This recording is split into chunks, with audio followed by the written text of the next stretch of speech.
Meetings are a fact of corporate life, and some executives spend up to 80% of their working life in meetings. But as the Finance Quarter on ABC News 24's Andrew Robertson reports, new research suggests that most of these meetings are a waste of time. Well, Nicole, Sydney-based management consultant Dr Ken Hudson speaks to many managers as he goes about his job, and one of the things he found they were constantly saying to him was that they spend a lot of their time at meetings and they don't actually get much value from those meetings. So it prompted Dr Hudson to do some research. He spoke to scores of companies, and one of the conclusions he found was that meetings should actually be a last resort. One of the leaders I interviewed in my recent research basically said whenever he was asked to go to a meeting, he rang up the person and said, well, can we sort it out over the phone? And he said in about 50% of cases he could do that straight away. So I think if you're going to get a lot of people together, and they're expensive and it takes a lot of time, you have to have a really crystal clear purpose why you're doing it and what you're trying to achieve.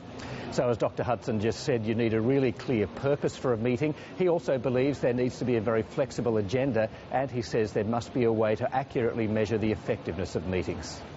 So Andrew, what's he saying? Is Dr Hudson suggesting that we should scrap meetings altogether? Well, no. In fact, Dr Hudson is actually pro-meetings. What he is saying, though, is that if you are going to have a meeting, it demonstrably needs to add value for both the company and its stakeholders. And he says one of the things he uncovered in his research is that many managers simply don't know how to properly prepare for a meeting. And the great irony for me is that managers and leaders are always saying to themselves, look, we're time poor, we're under pressure and pressure to do more and more with less and less, and yet the very thing that occupies 70–80% of the time meetings is the one thing they don't actually want to invest in.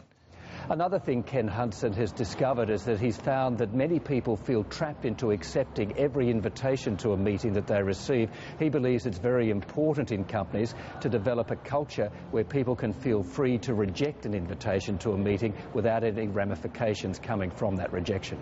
So Andrew, when it comes to meetings, is it a case that they should be short and sweet? Well, Ken Hudson believes that one of the problems with meetings is that they're just too long, and he says it's convenient because it fits everybody's calendar to schedule a meeting for an hour. Now, he reckons that if you schedule a meeting for 45 minutes, it will actually focus everybody's mind and you'll achieve just as much in 45 minutes as you will in an hour. He describes what he says is Hudson's law of meetings, is that a meeting will expand to fill the time that's allocated to it. Andrew Robertson, thank you. Thanks, Nicole.